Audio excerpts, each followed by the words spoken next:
জন্মের পরে ৭১ দিন, দিল্লির যন্তর মন্তরে ৩৭ দিনের আন্দোলন, অবশেষে দাবি আদায়। প্রথম সাফল্য ককরোচদের। ঘরে ফেরার পথে প্রথম সকাল। রবিবারের সেই সকালে সোশ্যাল মিডিয়ায় বার্তা ককরোচ জনতা পার্টির প্রতিষ্ঠাতা অভিজিৎ দীপকের। সবে তো শুরু হলো, এখনো অনেকটা পথ যাওয়া বাকি।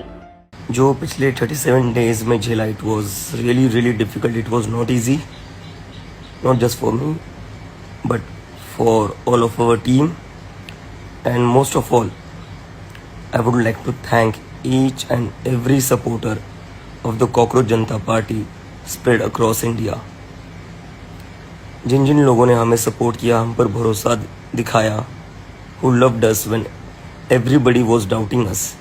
প্রায় ১ মাস পর যেন শান্তি ফিরে এলো দিল্লির যন্তর মন্তরে।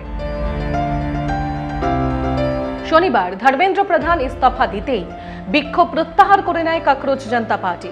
তারপরেই এলাকায় ফিরল ইন্টারনেট পরিষেবা। রবিবার থেকে স্বাভাবিক দিল্লির মেট্রো পরিষেবা। শুরু হলো সাফাই অভিযান।